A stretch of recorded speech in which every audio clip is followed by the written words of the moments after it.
All Atalini Alves da Silva can do is wait. Her son, who is mentally challenged, broke his hand and needs to see a doctor urgently, but they've been waiting for hours in this emergency room on the outskirts of Brasilia. But she says she's not surprised.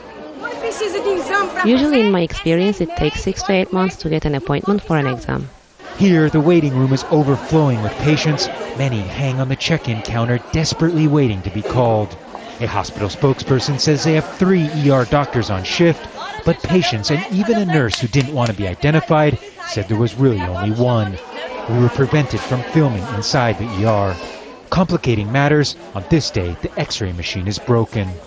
I am having a hard time breathing. I have been coming here for 3 days now to get an appointment, but they keep telling me I just have to wait.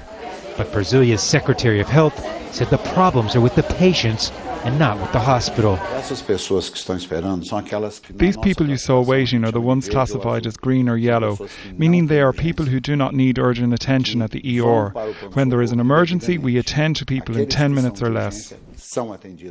After protests have swept over Brazil in recent weeks by people asking for better public services, the president has responded by saying improvements to the healthcare system are now a top priority. One of the key proposals by President Dilma Rousseff in the health sector here in Brazil is her proposal to bring doctors from abroad, from places like Cuba, Portugal, and Spain, to work in hospitals here to relieve doctor shortages. But that's already a proposal that's being met by some resistance. Doctors and nurses protested the move outside the Ministry of Health. They want more money spent to improve existing public hospitals they say lack basic infrastructure. Experience shows us for a health system to work properly, it needs to have 70% financing coming from the state. In Brazil right now, it's about 47%.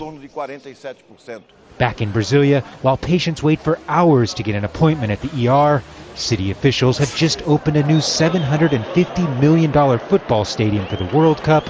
The majority of it was financed with taxpayer dollars. Meanwhile, after hours of waiting to see a doctor for her son, Ms. da Silva decides to give up, at least for today. Gabriel Lozando, Al Jazeera, Brasilia.